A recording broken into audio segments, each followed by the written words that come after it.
On the night of February 12, 2025, firefighters responded to a working fire in two vacant commercial buildings in New York. These weren't unknown hazards. The buildings dated back to 1885 and 1938, and the department had documented serious structural deficiencies 2 years earlier. Roof joists were pulling out of walls. The dispatch system had a do not enter notice. Strong winds off a nearby river created wind-driven fire conditions. The incident commander did everything right in his communications. He announced a defensive strategy, ordered all units to exit the buildings, had apparatus sound their air horns, made announcements on multiple radio channels.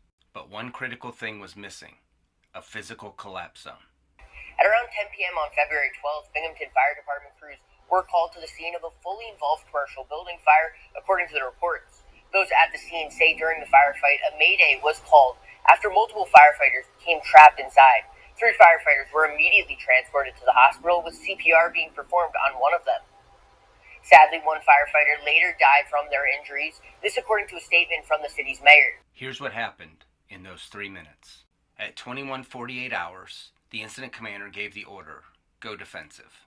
Firefighters working on Site Alpha heard the order, but they assumed it was only meant for crews inside adjacent buildings who were evacuating residents. No physical boundary was established. No one measured the required collapse zone distance. No barriers were set up. So firefighters continued operating near the facade of the buildings, flowing water and working hose lines. At 21:51, just 3 minutes later, the buildings collapsed. The collapse was progressive. First, the roof failed under the weight of 3 old billboards. This caused the Bravo sidewall to push outward. That pushed the walls of the adjacent building. And finally, the stone facade on Side Alpha fell straight out as one intact piece, spanning from the building to the parked cars on the street. A Squad 21 firefighter was trapped under this facade from his head to his diaphragm. Despite a 19-minute extrication operation in wind-driven fire conditions, he died from his injuries. He had 11 years on the job.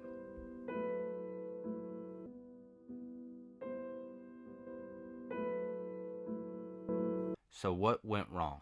The incident commander announced the defensive strategy, but he didn't establish and enforce the collapse zone. Here's what that actually requires. Step 1. Measure. Calculate 1.5 times the building height. These were single-story buildings, approximately 15 feet tall. 1.5 times 15 equals 22.5 feet minimum. This is your collapse zone perimeter. Step 2. Mark. Use physical barriers that everyone can see. Position apparatus to block access. Place traffic cones. String barrier tape. Mark lines with chalk on the pavement. Make the boundary visible and obvious. Step 3. Enforce. Assign someone to maintain that zone. Use your incident safety officers, division supervisors. Company officers must verify their crews understand where the boundary is. And this isn't a one-time announcement. It requires continuous monitoring until units are released from the scene. Here's the bottom line. In defensive operations, if firefighters can touch the building, they're too close. Here are 3 actions your department can take this week. Action 1. Update your standard operating procedures. Add specific language that says defensive strategy equals automatic collapse zone establishment. Include the 3-step template. Measure, mark, and enforce. And critically assign responsibility. Action 2. Train on this incident. Use this NIOSH report in your next company training. Walk your response district and identify collapse zone distances for high-risk buildings. Practice positioning apparatus as barriers. Have discussions.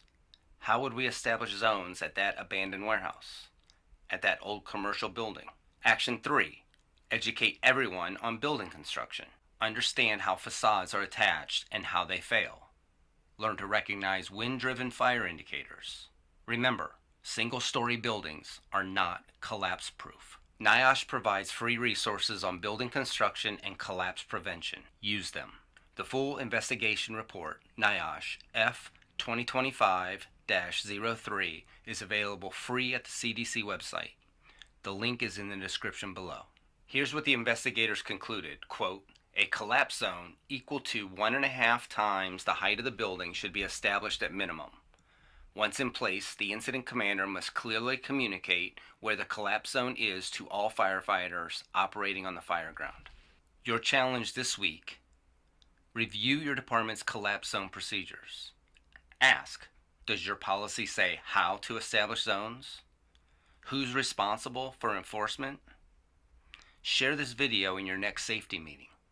This firefighter's death was preventable. That's not speculation. That's the conclusion of federal investigators. The gap between announcing a defensive strategy and actually protecting firefighters from collapse killed him. Don't let it happen in your department. Make sure that you click the link below in the description to download the free training guide that supplements this video. If you thought this video was helpful, please share it with your colleagues. And please hit the subscribe button below in order to follow me for more videos and training.